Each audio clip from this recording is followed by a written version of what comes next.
공복에 커피 먹는 분들 많죠. 침대에서 일어나자마자 커피 내려가지고 먹으면서 우아하게 아침을 시작하시는 분들 계신데 독입니다. 솔직히 요즘 어그로를 끌면서 기버터 먹어라, 버터보다 기버터가 기자가 들어가서 그런지 기가 막히게 좋다 이렇게 얘기를 하시는데 꼭 그런 건 아닙니다. 이상하게 우리나라 사람들만의 특징인지 모르겠어요. 공복에 뭘 먹어라 라는 것이 전설의 고향 때부터 계속 그런 얘기들이 상당히 많았어요. 오히려 내 몸을 망칠 수가 있습니다. 그래서 오늘 이걸 정리해 보려고 합니다. 아침 공복에 먹으면 도움이 되는 음식들이 있지 않겠습니까? 첫 번째 음식입니다. 다이어트를 아무리 해도 살이 안 빠지신다고요? 평소 여러분의 아침부터 틀렸습니다. 안녕하세요, 김경민입니다. 유튜브 속 잘못된 건강 상식을 바로잡는 건강구조대, 오늘은 비만 전문의 이진복 원장님을 모셨습니다. 안녕하세요. 안녕하세요. 비만 다이어트 치료만 30년 가정의학과 전문의 이진복입니다. 네, 원장님. 다이어트 안 되는 분들 이야기 들어보면 아침은 잘 챙겨 먹는다고 하거든요. 이 말부터 의심을 해봐야 될까요? 아침을 먹는 것 자체는 다이어트에 좋다 나쁘다 얘기하기 좀 애매한데요. 저는 아침을 먹는 게 좋다고 말씀을 드리긴 해요. 그런데 아침을 잘못된 방식으로 먹는다라고 한다면은 그것은 다이어트에 썩 좋은 방식은 아닙니다. 그래서 아침을 우리 한국인들이 즐겨 먹는 한식의 밥 위주로 먹는다든지 수프 같은 거를 목 넘김이 쉬운 음식으로 먹는다든지 하는 것은 다이어트에는 크게 도움은 되지 않습니다. 그러면 요즘은 간헐적 단식이라고 해서 아침을 굶고 그냥 점심부터 먹는 분들이 있습니다. 이건 어떻게 보세요? 요즘에 식당을 가보면요, 오전 11시 정도부터 줄이 서 있어요. 왜 그런지 처음엔 저도 잘 몰랐는데 보니까 직장인들의 점심시간이 되게 자유롭게 바뀌면서 아침을 안 먹고 와서 10시, 11시부터 아점을 먹는 분위기가 형성이 됐더라고요. 저는 상당히 좀 안 좋게 보거든요. 왜 그러냐면은 우리 공복 시간이 길어지면 길어질수록 우리 몸은요, 더 강한 혈당 스파이크를 만들 수밖에 없어요. 만약에 내가 공복 시간을 12시간 갖고 아침 식사를 했을 때 혈당이 한 140까지 올라갈 음식을 먹었다면 공복 시간을 16시간을 갖고 같은 음식을 먹었을 때 160, 180까지 혈당이 올라갈 수가 있거든요. 그래서 공복 시간이 너무나 길어지는 것, 이런 것들은 좀 주의하셔야 되고요. 간헐적 단식과 무작정 굶는 것은 정말 다릅니다.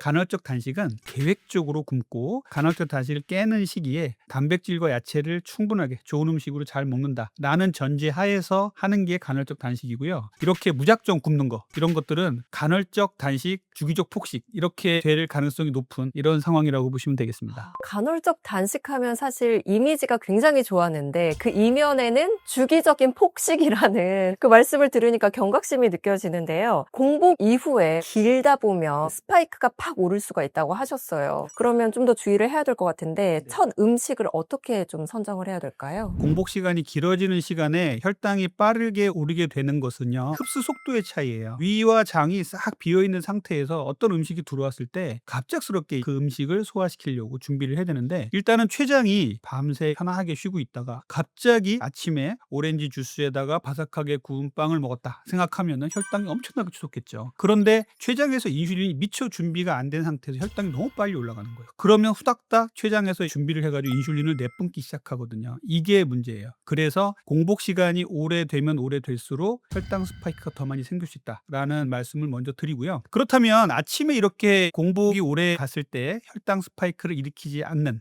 것은 어떤 것이 있느냐? 그럼 간헐적 단식의 원리하고도 똑같겠죠. 16대 8 간헐적 단식을 하면은 16시간을 굶었는데 16시간이 딱 끝나는 시점에 내가 먹고 싶었던 막 치즈케이크에 캐러멜 마키아토에 오렌지 주스를 먹었다 생각하면 엄청나게 혈당이 올라요. 이게 아니라 간헐적 단식을 마치고 나면 계란에 야채에 이런 것들을 잘 챙겨 먹겠다는 이런 계획을 세우셔야 됩니다. 이런 계획이 없으면 간헐적 단식이 오히려 몸에 해를 끼칠 수가 있고요. 최근에 나온 연구들 몇 개를 보면요, 간헐적 단식을 했더니 몸이 망가졌다, 간헐적 단식을 했더니 콜레스테롤이 올라갔다, 오히려 살이 쪘다, 건강지표가 나빠졌다라는 연구들이 몇 개 나왔어요. 그게 왜 그러냐면요, 간헐적 단식을 하되 아무거나 먹게 한 거예요. 그랬더니 환자분들이 16시간 간헐적 단식을 마치고 나서 인스턴트 음식에 햄버거에 이런 것들만 먹었던 거예요. 그리고 술 먹는 사람도 있었고 하다 보니까 건강 지표들이 다 나빠졌습니다. 그런데 간헐적 단식을 올바로 시행하면서 간헐적 단식이 마치는 그 시간에 올바른 음식을 제대로 먹은 이런 연구들, 잘 짜여진 연구들을 보면 대부분의 건강 상태도 좋아지고 다이어트도 잘 됐다는 이런 연구들이 상당히 많습니다. 네, 원장님. 그래서 오늘 바로 이걸 정리해 보려고 합니다. 아침 공복에 먹으면 바로 살로 가는 음식이 있는 반면에 도움이 되는 음식들이 있지 않겠습니까? 그래서 티어 리스트 저희가 등급을 한번 매겨보려고 하는데요. 첫 번째 음식입니다.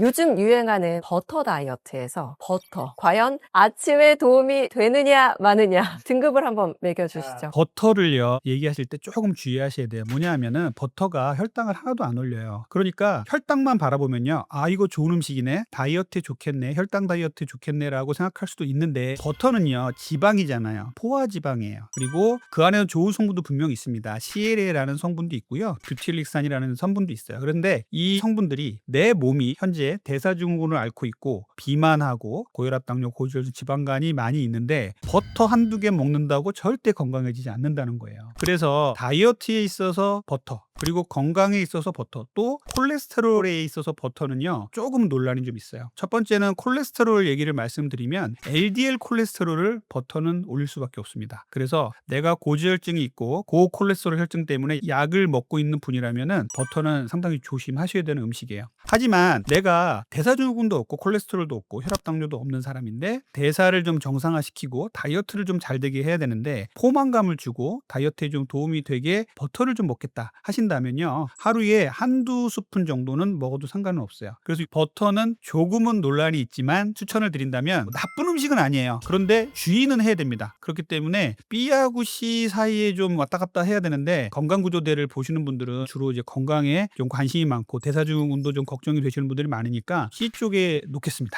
대사증후군 문제가 없더라도 좋다기보다는 상관없다 정도기 때문에 좀 주의를 해서 먹어야 되겠네요. 버터에도 종류가 많습니다. 기버터도 있고 땅콩버터도 있는데요. 얘네들은 어느 정도 등급에 속할까요? 기버터는요 특별한 건 아니에요. 근데 솔직히 요즘 어그로를 끌면서 뭐 기버터 먹어라, 버터보다 기버터가 기자가 들어가서 그런지 기가 막히게 좋다 이렇게 얘기를 하시는데 꼭 그런 건 아닙니다. 기버터는요 버터를 정제를 해가지고요, 우리가 그릭 요거트하고 비슷한 거예요. 일반 요거트와 그릭 요거트의 차이는 유청과 유단백질 이런 것들을 분리를 좀 한 거잖아요. 근데 기버터도 마찬가지로 분리를 해서 아주 고도로 정제된 기름을 좀 뺀 겁니다. 거기에는 버터에서 생길 수 있는 우유 알레르기라든지 이런 것들이 좀 적게 들어가 있기 때문에 좀 좋은 거고요. 정제된 기름이다 보니까 고온에서도 상당히 안전해요. 그래서 일반적인 버터보다 기버터가 고온에 좀 안전해서 고온 요리할 때 좀 쓴다라고 되어 있긴 하지만, 건강상의 문제 따져봤을 때 그리고 콜레스테롤 문제 따져봤을 때 기버터와 일반 버터는 차이가 없습니다. 그래서 기버터는 크게 기대를 더 많이 할 필요는 없습니다. 그래서 기버터와 일반 버터는 거의 비슷한 등급으로 저는 놓고 싶습니다. 그렇게 기가 막힌 버터는 아니다. 네. 그리고 땅콩 버터는 좀 달라요. 땅콩 버터는요 버터가 아니에요. 우리가 버터는 우유로 만들잖아요. 땅콩 버터는 우유가 하나도 안 들어가요. 땅콩 버터는 그냥 땅콩입니다. 땅콩을 갈아서 유화제라든지 이런 것만 조금만 들어가면은 땅콩 버터가 되는데요, 땅콩 버터는 식물성이잖아요. 우유에서 나온 일반 버터는 동물성이고요. 그러다 보니까 조금 다른 부분이 있어요. 땅콩 버터의 가장 큰 장점은요, 어마어마한 포만감이에요. 그리고 맛있죠. 그리고 여기에는 올레산이라는 게 좀 많이 들어있는데 얘는 오메가9 쪽에 속하는 거라 좋은 식물성 기름입니다. 하지만 땅콩 버터도요 많이 드시면 살쪄요. 땅콩 버터도 마찬가지로 대사증후군이 있고 고지혈증이 있고 비만, 당뇨로 고생하시는 분들이 땅콩 버터 몇 스푼 더 먹는다고 절대 건강이 좋아지거나 다이어트가 잘 되진 않습니다. 내가 아침 식단으로, 점심 저녁에 식단으로 탄수화물이 없는 좋은 식단을 꾸릴 때 땅콩 버터가 좋은 대안이 될 수 있다는 것이죠. 그리고 땅콩 버터의 또 하나 장점은 갈색 지방이라는 게 있어요. 어렸을 때 우리 몸에 지방을 태워주는 지방인데 얘를 좀 활성화시킵니다. 성인에서는 얘가 태화가 되는데 그거를 좀 활성화시켜서 다이어트에 도움이 된다. 그래서 땅콩 버터는 일반 버터보다는 다이어트에 대한 논문, 비만에 대한 논문이 조금 더 있습니다. 그래서 땅콩 버터도 좋은 음식이긴 하지만 주의는 해야 된다. 하지만 제 생각에는 버터보다는 나은 제품이다라고 말씀을 드리고 싶어요. 하지만 역시 S등급까지는 아니다. 맞습니다. 그리고 여기 홍삼이 보입니다. 아침에 공복에 건강하고 싶어서 인삼이나 홍삼 농축액 챙겨 먹습니다. 사실 저도 한 스푼씩 떠먹기도 하는데 이건 어떤가요? 여기서 하나만 딱 짚고 넘어갈게요. 공복이라는 게 상당히 중요해요. 우리 몸의 대사 상황에서 보면 공복이라는 게 상당히 독특한 상황이거든요. 뭐냐면 밤사이에 우리는 아무것도 먹지 않으니까 호르몬이 아주 잔잔해져요. 그래서 혈당이 안 들어오니까 혈당이 잠잠해지고, 혈당이 안 올라가니까 췌장도 덩달아서 잔잔해지고, 췌장에서 나오는 인슐린도 잔잔해집니다. 그리고 부교감신경, 우세 억세가 돼서 아주 편안하게 잠을 자죠. 그런데 공복에 뭔가가 들어오면은 아주 흡수가 잘 되는 상태가 된단 말이에요. 위장은 싹 비어 있고 몸은 쉬고 있는 상태니까. 여기에서 어떤 게 들어오냐가 문제가 되는데, 이상하게 우리나라 사람들만의 특징인지 모르겠어요. 공복에 뭘 먹어라라는 것이 전설의 고향 때부터 계속 그런 얘기들이 상당히 많았어요. 그래서 신선이 약을 주면서 이거를 공복에 달여서 먹어라라는 얘기들이 있었죠. 그래서 우리는 공복에 뭘 먹는다는 것이 상당히 좋다고 생각하고 있는데, 그것이 오히려 내 몸을 망칠 수가 있습니다. 일반적으로 혈당이 140까지 올라갈 환자가 공복에 먹었을 때 160, 180까지 혈당이 올라갈 수도 있다는 거예요. 제가 좀 충격적이게도 홍삼류, 인삼류의 스틱으로 된 제제 뭐 이런 것들을 몇 개를 먹어보고 혈당을 재봤어요. 정말 배신감을 느꼈습니다. 혈당이 너무 많이 올라갔어. 어머, 그런가요? 네, 그래서 홍삼이나 인삼을 액체나 이런 것들을 만들면요 상당히 써요. 그런데 이것을 잘 먹게 만들려고 여기다가 액상과당, 설탕 이런 걸 많이 첨가를 합니다. 그래서 저도 몰랐어요. 뒷면을 그때 봤더니 당류, 당질 함량, 액상과당 이런 것들이 들어가 있는지를 봤더니 많이 들어가 있더라고요.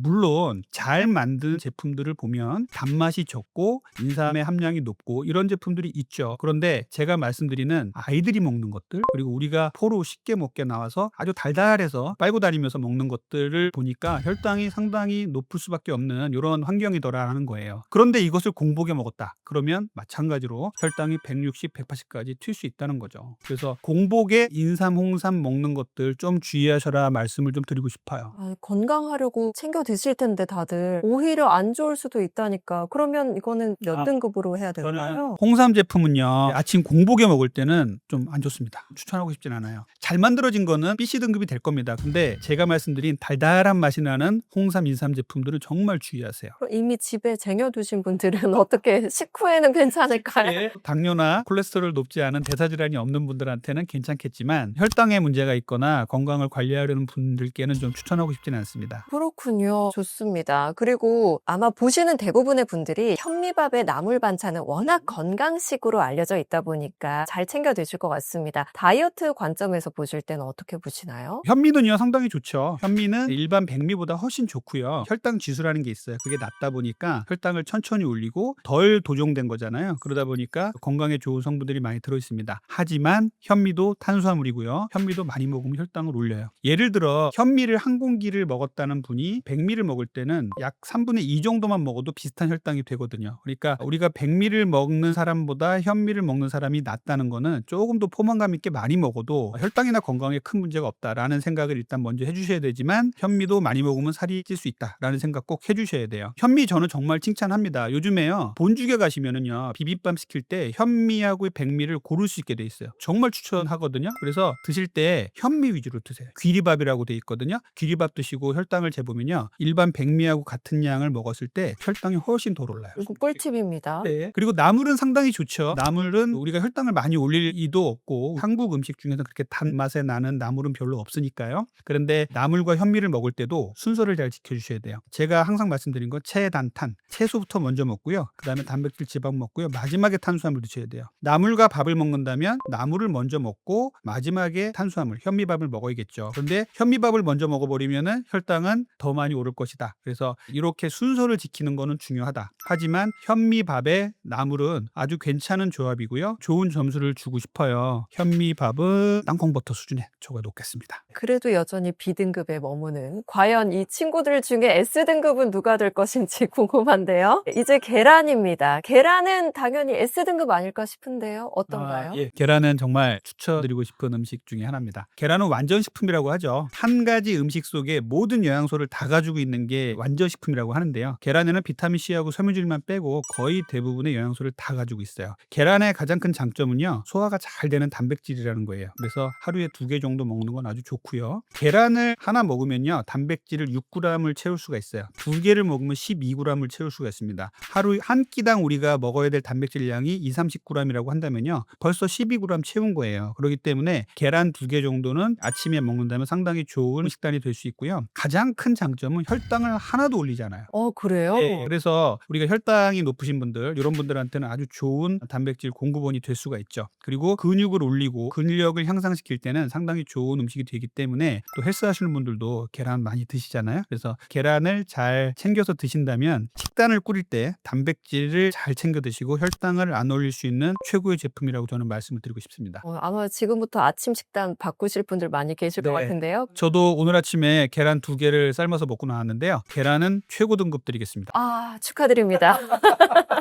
네. 그리고 과일을 한번 살펴봐야 될 것 같습니다. 다이어트 하면 바나나가 가장 먼저 떠올라요. 저는 가장 손쉽게 구할 수 있고 씻지 않아도 편하게 먹고요. 바나나 과연 몇 등급일까요? 제가 바나나를 실제로 많이 사다 놓고서 간식으로 하루에 1-2개씩 매일 먹었었어요. 한 달 정도 먹고서 당화혈색소도 재보고 해봤었습니다. 바나나가 생각보다 혈당을 약간 올립니다. 그래서 바나나가 다이어트에 좋다라는 것은요, 과일 중에 그나마 먹기 쉽고 편하게 보관하기 쉽고 하면서 먹으면 좋겠다라고 생각하는 거지만 실제로는 혈당을 적당히 올립니다. 그렇기 때문에 아주 좋은 제품이라고 저는 말씀드리기 어렵고, 바나나 반 개 정도 먹으면 좋아요. 근데 누가 바나나 반 개 먹겠어요? 하나 다 먹잖아요. 그러면 바나나를 계속 먹게 되면요, 과일은요 대사 과정이 좀 달라요. 그래서 지방간을 만들고 궁극적으로는 인슐린 저항성도 만들 수가 있어요. 그래서 바나나는 좋은 음식이지만 절제가 불가능한 사람들은 좀 안 드시는 게 좋고, 바나나는 제가요 높은 등급은 못 드리겠어요. C등급 정도 제가 드리겠습니다. C등급이라고 하면 건강식 느낌보다는 약간 기호식품으로 바라봐야 될 것 같은 느낌이 드는데요. 그러면 좀 더 안전한 느낌이 드는 사과. 아침에 먹는 사과, 뭐 금사과는 전설처럼 내려오고 있지 않습니까? 사과는 당연히 높은 등급일 것 같아요. 사과는요, 제가 한 2-3개 정도 먹고 혈당을 재봐도 혈당이 안 올라갑니다. 사과는 정말 좋은 거예요. 사과하고 배는요, 혈당을 많이 안 올리는 그런 과일 중에 속해 있긴 해요. 그런데 문제는요, 요즘 과일들이 너무 달아졌어요. 맞아요. 꿀사과 이런 것들을 먹고서 혈당을 재보니까 조금은 더 많이 올라가더라고요. 그러니까 사과를 드실 때는 채소나 단백질 먼저 먹고 마지막에 탄수화물, 밥을 먹는 것 대신에 사과를 반 개 정도 먹는다, 뭐 1개 정도 먹는다라는 건 괜찮습니다. 그런데 체단탄 밥까지 다 먹고 마지막에 과일을 또 먹는데 그게 사과다, 이거는 별로 좋은 게 아니에요. 그래서 우리는 예전에 이제 산업화 시대 때 먹을 게 많이 없고 하니까 기본적인 식사에서 많이 못 채우고 나서 과일을 또 먹었었잖아요. 이 습관이 되게 많이 남아 있어서 음식을 먹은 뒤에는 식구들끼리 담소를 나누면서 사과나 먹는다, 이게 딱 머릿속에 박혀 있는데 실제로는 썩 좋은 건 아닙니다. 그래서 밥을 먹고 또 탄수화물을 퍼붓는 게 되기 때문에 사과를 꼭 먹으려면요, 공유의 탄수화물을 확 줄이셔야죠. 지금은 옛날만큼 그렇게 먹을 게 부족한 사회도 아니고 충분히 배부르게 먹고 나서 아무런 운동도 안 하면서 사과를 하나씩 더 먹는 습관을 매일매일 가져간다면 건강과 혈당에 썩 좋진 않아요. 그래서 사과는요 정말 좋은 제품이에요. 하지만 주의는 해야 되기 때문에 최고 등급은 못 드리겠고, 사과는 A 등급을 제가 드릴 수 있겠습니다. 전 너무 놀란 게 항상 식후에 과일을 먹어왔습니다. 그런데 이게 추가가 되면은 문제가 될 수 있다는 점에서 과일은 탄수화물입니다라고 말씀드리면 과일이 탄수화물이었어요 이렇게 생각하시는 분도 계신데, 탄수화물이에요. 탄수화물이고, 과일은 과일대로 장점이 있죠. 거기 미네랄과 온갖 비타민도 많고, 그리고 정말 항암 물질이 들어있다고 할 정도로 정말 좋은 거지만, 이 대사에 문제가 있거나 건강상의 문제가 있는 분들은 과일 좀 조심하셔야 돼요. 이제 그 중에서도 추천되는 과일이 좀 있긴 하지만 사과는 상당히 좋은 과일임에도 불구하고 너무 당도가 높은 사과들이 좀 나와 있다는 것, 그리고 사과를 안전하다고 너무 많이 먹으면 위험할 수도 있다는 것을 제가 말씀드리고 싶습니다. 그럼 사과 고를 때 당도 높습니다, 이렇게 광고하는 거는 거르고 좀 사는 게 낫겠네요. 건강에 관심 있는 분들이라면. 그렇죠. 그리고 이게 너무 맛없는 과일만 제가 자꾸 말씀드리는데, 과일이 너무 달아지는 사회 풍조에 대해서는 좀 우려가 됩니다. 네, 좋습니다. 그럼 갈아서 마시는 사과즙. 사과즙 냉장고에 좀 쟁여두고 먹는 편인데요. 어떤가요? 여기서 제가 하나 말씀드릴게요. 과일은요 탄수화물이라고 제가 말씀드렸잖아요. 탄수화물 중에 가장 흡수 속도를 빠르게 하는 거는요 갈거나 즙을 낸 거예요. 그래서 갈거나 즙을 낸 탄수화물은요 혈당 속도를 어마어마하게 빨리 올릴 수가 있습니다. 그냥 올리는 정도도 안 돼요. 네, 맞습니다. 그래서 갈면요 섬유소가 많이 파괴돼요. 그리고 우리가 과일에서 얻을 수 있는 이점 중에 하나가 또 섬유질인데, 섬유질이 많이 파괴되다 보니까 섬유질이 혈당을 막아내는 완충작용을 하는데 그거를 못하게 되고요. 또 하나는 섬유질이 위와 장을 내려가면서 우리 몸에 유익균의 먹이가 되는데 그게 또 많이 부족해지는 거죠. 더 나쁜 거는 즙을 내서 먹는 겁니다. 즙에는 섬유질이 제로예요. 그래서 이렇게 단물만 쪽 빼서 먹는 거는 설탕물을 먹는 것과 다를 바가 없습니다. 충격적이에요. 설탕물이랑. 네, 그래서 즙을 먹을 때 달면 달수록 오히려 건강에는 좀 안 좋을 수 있다라는 생각을 해 주셔야 되고요. 사과즙 같은 이런 즙들도 제일 나쁜 등급을 드리고 싶습니다. 그럼 사과즙 저 집에 많이 쌓여져 있는데 이거 식후에 먹는 건 괜찮나요? 언제 먹어야 되나요? 아니면 아예 안 먹는 게 나은가요? 웬만하면? 만약에 내가 다이어트를 하겠다, 그리고 대사에 문제가 있는 분이라면 저는 즙 먹는 거 별로 추천하지는 않고 않고요. 다른 사람 주시고요. 꼭 먹어야겠다 그러면은 식사량을 좀 줄이시고 식후에 조금씩 먹는 거는 괜찮다고 보겠습니다. 아무튼 공복에는 절대 피해야 된다는 거. 공복에 먹으면 어마어마하게 혈당 수준을 빨리 올릴 수 있어요. 알겠습니다. 그러면 또 즙은 아니지만 두유나 우유 또 마시기가 편해서 아침에 하나씩 드시는 분들이 꽤 계실 거예요. 어떤가요? 솔직히 저는 오늘 아침에 계란 2개랑 두유를 먹고 나왔는데요. 두유는 정말 좋은 거예요. 두유는요, 콩이잖아요. 두유를 만들 때 정말 잘만 만들면요, 탄수화물 함량을 극도로 억제할 수 있어요. 콩에도 탄수화물이 들어있습니다. 정제된 탄수화물이 아니고 복합 탄수화물이기 때문에 저항성 전분이라 그래요. 그래서 혈당을 되게 천천히 올려요. 그래서 우리 두유의 영양성분표 뒤에를 보면요, 탄수화물 함량이 10g 이하, 5g 이하, 저는 2g 이하짜리를 먹고 있는데 이렇게 먹으면요, 단맛이 거의 없고 그냥 고소한 맛만 있거든요. 그럼 혈당 거의 올리지 않습니다. 그래서 두유만 제가 따져보면요, 정말 S등급을 드리고 싶어요. 잘 만들어진 두유라는 전제하에. 우유는요, 조금 달라요. 우유는 유당이 좀 들어있죠. 그리고 우유 속에는 카제인 같은 게 들어있기 때문에 위벽을 좀 자극할 수가 있습니다. 그래서 공복에 우유 먹고 속이 좀 쓰리네, 그리고 좀 있다가 또 배가 아프네, 유당불내증도 있는 사람들이 있으니까요. 이런 분들이 좀 계셔서 우유는 조심해야 됩니다. 우유에 대한 논란은 그 외에도 상당히 많아요. 목축업에 있어서 뭐 항생제 투여라든지 풀어놓고 키우는 게 아니라 가둬놓고 키우면서 소가 만든 스트레스 뭐 이런 부분뿐만 아니라 여러 가지 목축업에 대한 논란들이 많기 때문에 우유에 대한 논란은 이제 차치를 해놓고서도 혈당이라든지 이런 부분만 놓고 보면요, 두유보다는 조금 떨어집니다. 그래서 우유는 공복에 먹는 거는 위장장애를 유발할 수 있는 분들이 계시니까 주의하셔야 되고요. 또 유당불내증 있는 사람들은 설사를 할 수 있고요. 하지만 두유는 잘만 만든다면 정말 좋은 제품이기 때문에 우유와 두유는, 두유 자체는 S등급을 드리고 싶지만 우유가 같이 들어있기 때문에 A등급 드리고 싶습니다. 근데 저는 잘 만들어진이 중요한 것 같아요. 그럼 두유 고를 때 당 성분 네. 이런 거를 꼭 확인을 해야겠네요. 맞습니다. 두유도 당 성분이 들어갈 수밖에 없고요. 아예 0을 될 수가 없어요. 왜냐하면 콩에는 그 저항성 전분이 들어있거든요. 그래서 탄수화물 함량이 있어요. 우유도 마찬가지로 유당이라는 게 있기 때문에 혈당을 일정 정도 올릴 수밖에 없습니다. 근데 우유는 혈당의 부분 말고도 여러 가지 고려해야 될 부분들이 좀 있어요. 최근에는 뭐 우유를 먹어서 뼈가 튼튼해진다 그러더니 뼈가 더 나빠지더라, 뭐 이런 논란도 있고요. 우유는 조금 조심해야겠지만 두유는 정말 최고 등급을 두고 싶습니다. 그럼 두유 중에 천일염만 조금 넣은 정도다. 그러면 잘 만들어진 거다. 이렇게 볼 네, 수가 맞습니다. 있을까요? 네. 그렇군요. 좋습니다. 그리고 미숫가루는 저도 다이어트 할 때 한창 많이 먹었었거든요. 네. 곡물이니까 네. 좋겠지 생각했는데 어떤가요? 우리나라 사람들 조금 공복에 뭘 먹는가에 대해서 오해가 있는 게, 공복에 미숫가루, 죽, 스프, 누룽지 최하 등급입니다. 최하 정도인가요? 중간도 아닌가요? 제가 유동식에 대해서 아주 극혐해요. 왜냐하면은 우리 현대인들이 바쁘니까 후룩 먹고 나가는 식문화가 너무 발전이 많이 돼 있어요. 그래서 유동식으로 만든 탄수화물들은요, 갈아낸 탄수화물들은요, 아주 안 좋아요. 이런 탄수화물들을 갈면 갈수록 우리 혈당을 너무나 빨리 올리거든요. 거기서 이제 죽이라든지 누룽지, 미숫가루 같은 경우 우리 한국 사람들이 되게 오래 먹어왔고 되게 건강하다고 생각을 하잖아요. 근데 미숫가루는 생각해 보세요. 쌀을, 밥을 만들어서 누룽지를 만들어서 그걸 다시 갈아낸 거잖아요. 그러면 탄수화물 말고 뭐가 있겠어요 거기에. 그러니까 혈당을 어마어마하게 빨리 올립니다. 그래서 미숫가루, 누룽지, 죽은요, 병상에 있는 분들 정도, 이가 없어서 잘 못 드시는 정도 분이라면은 드셔야겠지만, 생각해보세요. 병상에서 수술을 하시고 나신 분들도요, 처음에는 미음을 줍니다. 그 다음에 죽을 주고요. 그 다음에 소화기계를 빨리빨리 정상화시켜야 되기 때문에 바로 유동식에서 고형식으로 넘어가요. 고형식은 이제 씹을 수 있는 음식이죠. 그래서 이런 일반적인 밥이 나오거든요. 이렇게 빨리빨리 넘어가야 돼요. 그러니까 죽을 계속 먹는다는 거는 우리가 혈당을 매일매일 아주 스파이크를 계속 만들고 있다는 얘기가 될 수 있어요. 미숫가루 그럼 몇 등급, D등급이 되는 건가요? 미숫가루가 D등급이 되겠습니다.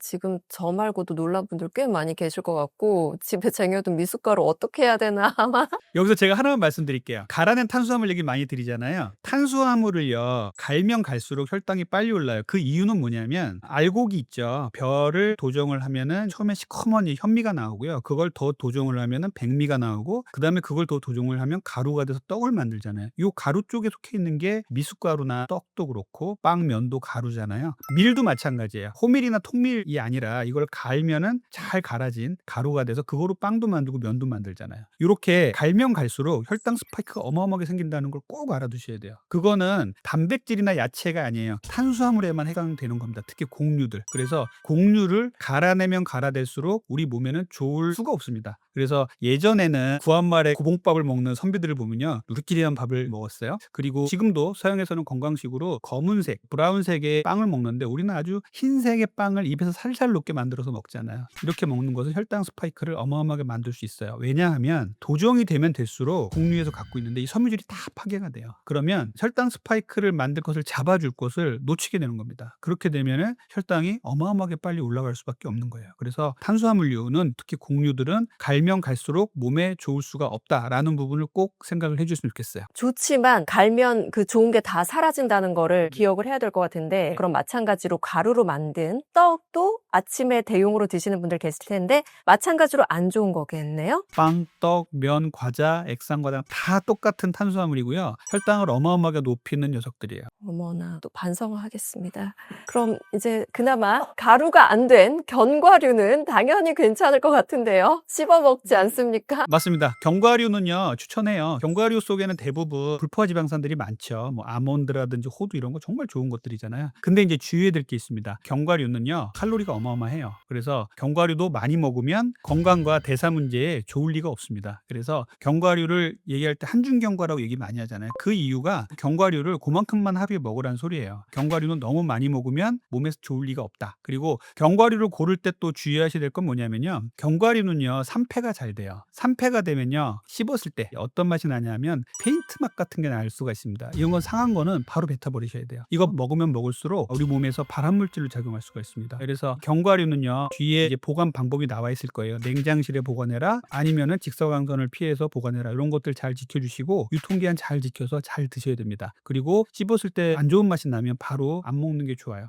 또 하나는 견과류가 텁텁하니까 이거를 맛있게 하려고 여기에 말린 과일, 요거트 볼이 들어가 있는 경우가 있는데 요거 안 좋아요. 그래서 만약에 견과류를 드실 때는 말린 과일 빼고 요거트 볼 빼고 드시는 게 좋습니다. 아, 그렇군요. 그렇게 한 봉지씩 팔기도 하고 하는데 네. 좋지 않다는 거. 그래서 견과류는 저는 아주 좋은 등급 드리고 싶어요. 견과류는 최고 등급입니다. 근데 주의하셔야 될 그런 양만 잘 지킨다면 아주 좋은 제품이라고 저는 생각합니다. 보관 방법도 같이 지켜주셔야 될 것 같고요. 그러면 아침에 진짜 바쁜 분들이 커피만 마십니다. 저희 바쁘잖아요. 어떻게 보시나요? 저도 커피 좋아하거든요. 근데 커피를 공부하면 공부할수록 양면이 있어요. 건강에 좋은, 뭐 간암을 예방한다고도 돼 있고요, 간암을 일으킨다고도 돼 있고요. 상당히 여러 가지가 있는데 단 하나 제가 좀 당부드리고 싶은 것은, 커피는 사람마다 반응이 정말 달라요. 어떤 사람들은 커피를 아침에 한 잔 먹었는데 저녁 늦게까지 잠 못 자는 사람도 있고요. 어떤 사람들은요, 밤늦게 먹었는데도 잠 잘 자는 사람이 있어요. 그래서 이렇게 사람마다 개인차가 있다는 것 하나랑, 또 하나는 커피의 반감기가 생각보다는 길어요. 12시간 정도 몸에 남아 있습니다. 그렇기 때문에 오후 2, 3시 이후에 먹는 커피는요, 새벽 2, 3시까지도 커피 때문에 잠을 못 주무실 수가 있어요. 그래서 불면증에 시달리거나 이런 분들은 오후에도 빨리 커피를 마시고 이후에는 먹지 않는다라는 걸 지켜주셔야 되고요. 지금 이제 아침 공복에 얘기하는 거잖아요. 네. 공복에 커피 먹는 분들 많죠. 우리 현대인들이 잠을 깨기 위해서 침대에서 일어나자마자 커피 내려가지고 먹으면서 그 우아하게 아침을 시작하시는 분들 계신데 정말 안 좋은 겁니다. 정말 피하라고 좀 말씀드리고 싶은데요. 아침은 우리 몸이 위장 관계가 싹 비어 있고 우리의 대사가 아주 조용하게 잠자는 시간이에요. 그리고 부교감 신경이 우리를 편안하게 하고 있는데 잠에 깼어요. 그러면 우리 몸을 천천히 깨워줘야 돼요. 우리 몸이 잠자고 깨어날 때가 되면요, 우리 몸속에 알아서 코티졸이라는 스트레스 호르몬이 점점 올라갑니다. 그러면서 아침에 깨어나는 거거든요. 그런데 여기다가 커피를 부어 놓으면 어떻게 되냐면요, 우리가 깜짝 놀라는 아침이 되는 거예요. 우리 몸의 신진대사가 깜짝 놀라서 깨는 거죠. 그러면 정신은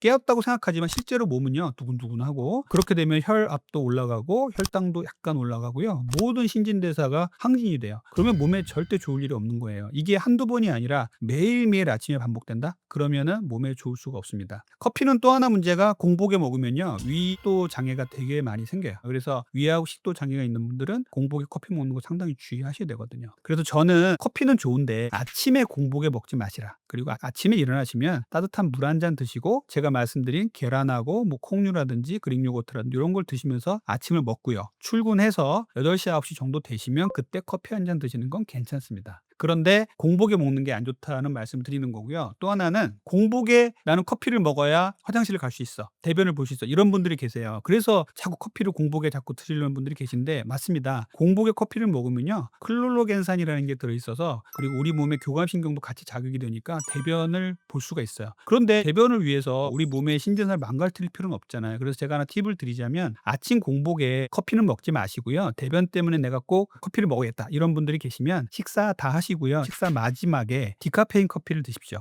디카페인 커피는 우리 몸의 교감신경을 그렇게 자극하지 않으면서 대변을 볼 수 있는 클로로겐산이라는 성분은 그대로 함유하고 있어요. 그래서 이렇게 디카페인 커피를 드시면 변을 보시는데도 그리고 아침에 약간의 각성을 도와주는데도 도움이 될 겁니다. 이러나 저러나 공복에만큼은 정말 피해야 되는 커피네요. 그러면은 몇 등급이? 만약 이제 공복이라는 저도 커피를 좋아해서 점수를 박하게 주긴 좀 그런데 공복이라는 전제하에 커피는 독입니다. D등급이 독을 뜻하는 것 같기도 하는데요.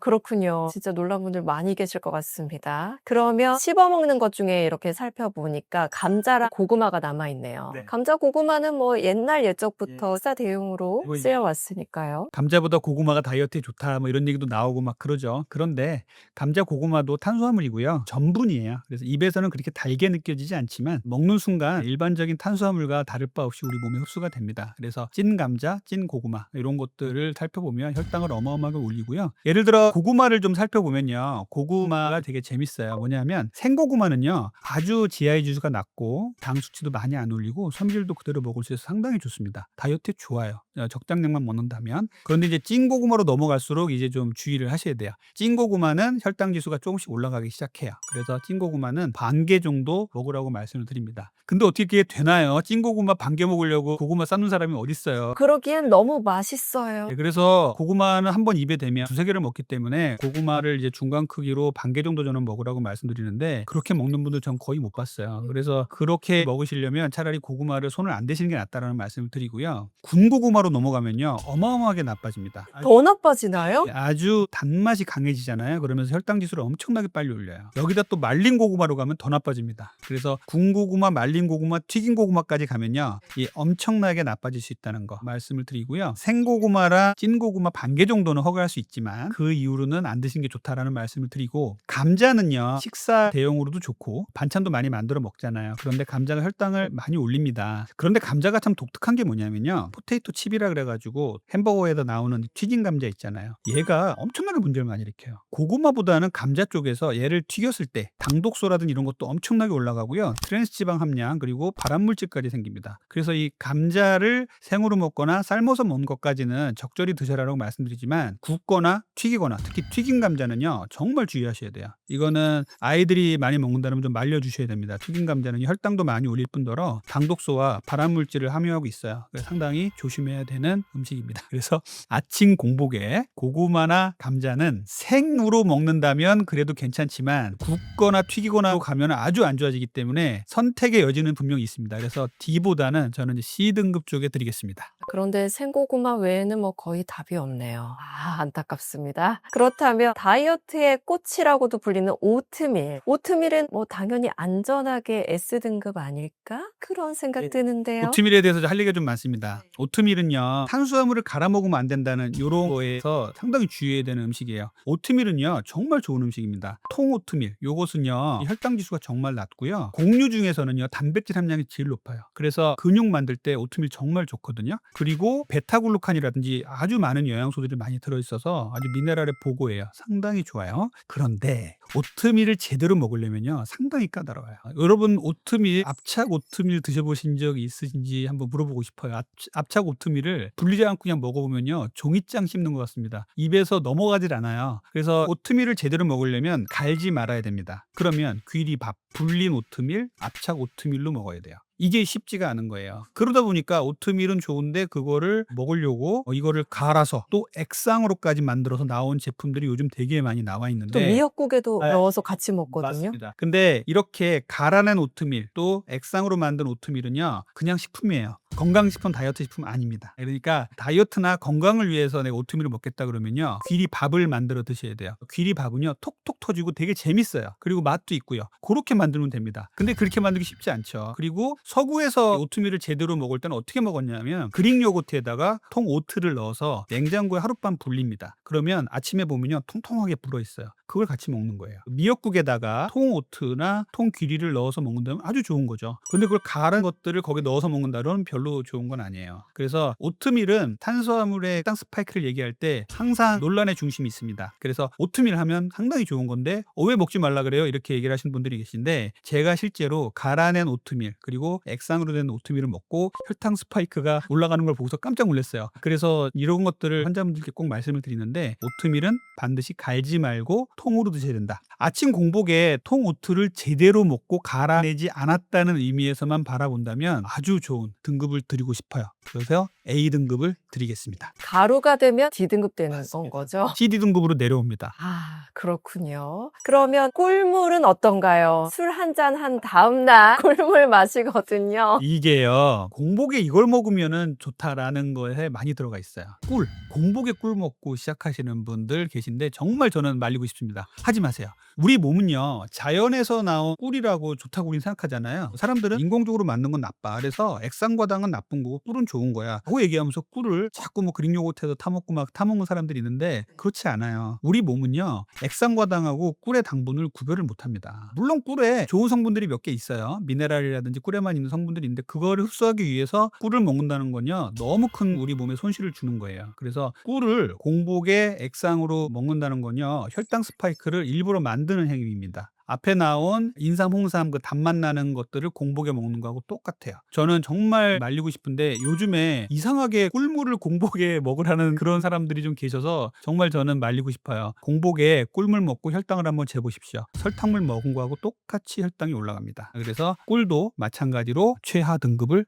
드릴 수밖에 없습니다. 꿀이나 꿀물도 사과즙처럼 공복이 아닐지라도 간식으로도 웬만하면 지양해야 되는 거네요. 맞습니다. 그러면 이제 마지막 하나 남은 그릭 요거트. 그릭 요거트는 워낙 좋은 이미지입니다. S등급이겠죠? 그릭 요거트는 정말 잘만 만든다면 정말 좋은 음식이에요. 그릭 요거트는 그리스 연안 지방에서 전통적으로 만들어 먹던 요거트인데, 우유를 오래 내버려 두면 위에 맑은 부분과 아래에 꾸덕꾸덕한 부분이 나눠져요. 그래서 위에 맑은 부분을 떠내고 이 꾸덕꾸덕한 부분을 갖고서 더 가열을 시키고 거기다 유산균을 투입해서 만드는 거예요. 그러다 보니 얘는요 같은 양을 먹더라도 아주 높은 유단백을 먹을 수가 있습니다. 그리고 포만감도 어마어마하고요, 우유에서 얻을 수 있는 우유 단백질을 얻을 수 있기 때문에 상당히 좋은 음식이에요. 혈당도 거의 올리지 않는데 잘 만들었다는 가정 하에입니다. 요즘에 그릭 요거트가 인기가 있으니까 그릭 요거트를 먹기 편하게 만들려고 여기다가 또 액상과당과 꿀과 이런 것들 첨가해서 먹는 사람들이 있는데, 절대 그렇게 드시면 안 돼요. 그릭 요거트는요 꾸덕꾸덕한 맛과 고소한 맛으로 먹는 겁니다. 이것을 먹기 불편하다고 여기다가 또 액상과당을 넣고 여러 가지 꿀을 넣고 먹는 것은 절대 저는 하지 말라고 말씀드려요.